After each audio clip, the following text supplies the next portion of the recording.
ভুল থেকেই তো মানুষের শিক্ষা হয়। সো আমিও প্রথমবার ভুল করেছি, নেক্সট টাইম আর কখনো এরকম হবে না। সো আমিও ভুল থেকে খুব ভালো একটা লেসন নিয়েছি। তো আজকে আমি আপনাদের সাথে সবকিছুই শেয়ার করতে যাব। লাউ পাতা, সরিষা আর চিংড়ি দিয়ে ভাপে রান্না করা খুব মজাদার স্পেশাল একটা রান্না। সো এটা দেখলেই সবার খেতে মন চাবে। তো আমিও ভাবলাম ভিডিওটি দেখে একটু বানাই, কখনো আমি এটা ট্রাই করিনি। সো আমি একটু বানিয়ে খেয়ে দেখি কেমন হয়। বাট বানানোর সময় অনেক বড় একটা ভুল করে ফেলছি। ইউটিউবে ভিডিও দেখে এত সুন্দর মজাদার একটা খাবার বানাইতে মন চাইলো, বাট বানাইতে যে কি যে একটা ভুল করলাম, সবকিছুই বলবো আপনাদের সাথে। আর সবকিছু জানতে হলে অবশ্যই ভিডিওটি দেখতে হবে, আর অবশ্যই আমার পেজটি ফলো দিয়ে যেতে হবে। সো হ্যালো ভিউয়ার্স, আসসালামু আলাইকুম, welcome back to my video. আর আমি বারবারই বলে আসছি আমার বাসার সাথে হচ্ছে ফার্নিচারের দোকান। সো ভয়েস দেওয়ার সময় অলওয়েজ এই সাউন্ডগুলো আসতেই থাকে। তো আপনারা আশেপাশে কোনো সাউন্ড থাকলে অবশ্যই সেটা স্কিপ করে যাবেন।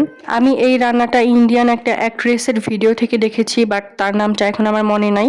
মানে ফেসবুক স্ক্রল করতে করতে সামনে চলে আসছিল, দেন হচ্ছে দেখছি, তো আমারও এটা খেতে মন চাইছিল, দেন হচ্ছে আমি এটা রান্না করতে গেছিলাম। সো ভিডিওর শুরুতে আপনারা দেখতে পেয়েছেন আমি কাঁচামরিচ, পেঁয়াজ আর হচ্ছে সরিষা নিয়ে তা ব্লেন্ড করে নেই। আমি এখানে অল্প একটু চিংড়ি মাছ নিয়েছি, কারণ এটা আমি ফার্স্ট টাইম বানাবো। সো কেমন হবে জানি না, এর জন্যই হচ্ছে সব অল্প অল্প করে জাস্ট প্রথমবার হচ্ছে ট্রাই করব, দেন যদি ভালো লাগে খেতে এরপরে হচ্ছে আমি বেশ ভালো করে এটা বানাবো। আর অল্প একটু লাউ পাতা হচ্ছে আমি কেটে দেন হচ্ছে পানিতে ভালো করে ধুয়ে নিতেছিলাম। আমি জানি না এইভাবে আপনারা কেউ খেয়েছেন কিনা, বা খেয়ে থাকলেও আমি কখনো এটা খাই নাই।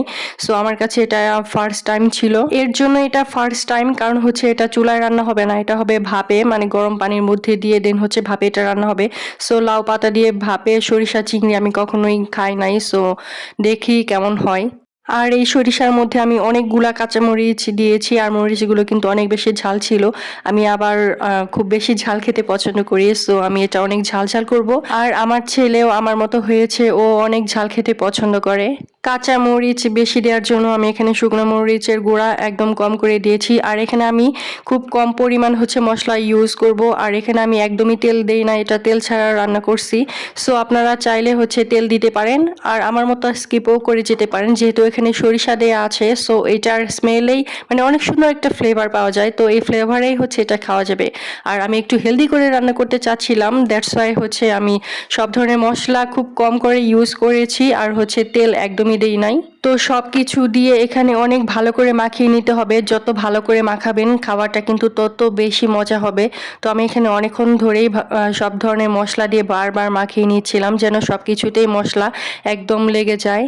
আর এইটার জন্য অবশ্যই একটা স্টিলের বক্স লাগবে, তো আমি বক্সের মধ্যে সব কিছু দিয়ে দিচ্ছিলাম ভালো মতো। এই তো প্রবলেমটা শুরু হয়েছে ঠিক এইখান থেকে। আপনারা কেউ এখানে কোনো পানি ইউজ করবেন না। আমি ভুল করে হচ্ছে যে সরিষা ব্লেন্ড করেছিলাম ওটার মধ্যে নিচে একটু জমা ছিল, তো আমি একটু পানি দিয়ে ওটাকে ধুয়ে এখানে দিয়ে দিয়েছি। দ্যাটস ওয়াই হচ্ছে অনেক বেশি ঝোলঝোল হয়ে গিয়েছিল, যেহেতু এই তরকারি থেকেই অনেকটা পানি উঠে আসবে। শাক পাতা থেকে নর্মালি অনেক পানি বের হয়, তো আমার ওটা মনে ছিল না। শাক পাতার পানি প্লাস হচ্ছে আমার এক্সট্রা পানি দিয়ে অনেক বেশি ঝোল হয়ে গিয়েছিল। বাট খাইতে কিন্তু ভালোই মজা লাগছিল, বাট ঝোলটা যদি একটু কম হইতো এটা একদম বেস্ট আর পারফেক্ট হয়ে যাইতো। তো এরপর হচ্ছে বক্সের মধ্যে আমি সব মশলা দিয়ে মাখিয়ে এটাকে আমি গরম পানির মধ্যে ভাপে দিয়ে রাখি। তো আপনারা হচ্ছে 20 মিনিট থেকে 30 মিনিট এটাকে ভাপে সিদ্ধ করে নেবেন।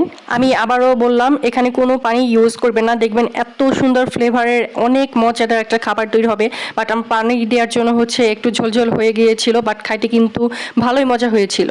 পানি ইউজ না করলে এটা দেখতেও কিন্তু অনেক বেশি সুন্দর লাগতো, বাট আমার পানির জন্য এটা দেখতে একটু অন্যরকম লাগতেছিল। বাট পানি হলেও এটা অনেক হেলদি, অয়েল ফ্রি, এমন ভুল কেউ করবেন না। সো আজকে এই পর্যন্তই, আল্লাহ হাফেজ, থ্যাংক ইউ।